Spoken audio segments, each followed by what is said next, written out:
నమస్కారం ఈటీవీ 360కి స్వాగతం. ముందుగా ప్రధానాంశాలు.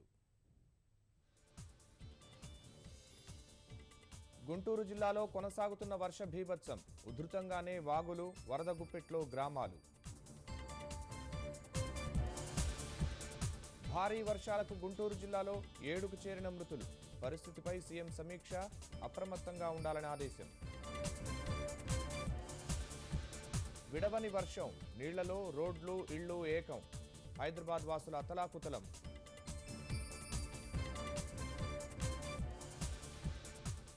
ఉద్యోగులు నడిచి వెళ్లేంత దూరంలో ఆర్థిక నగరాలు. పారిశ్రామిక అభివృద్ధి దిశగా మంత్రివర్గం నిర్ణయాలు.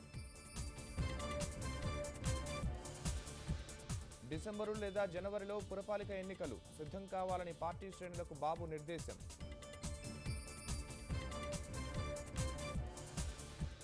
చట్టంలో పేర్కొనని ప్రాజెక్టులు ఏపీకి కేటాయించాం. ప్రత్యేక దృష్టితో చూస్తున్నాం. ఈటీవీ ముఖాముఖిలో వెంకయ్య. ఉగ్రకలకలంతో పశ్చిమ తీరంలో గస్తీ ముమ్మరం. ముంబైలో అప్రమత్తం, పుకార్లు నమ్మొద్దని సందేశం.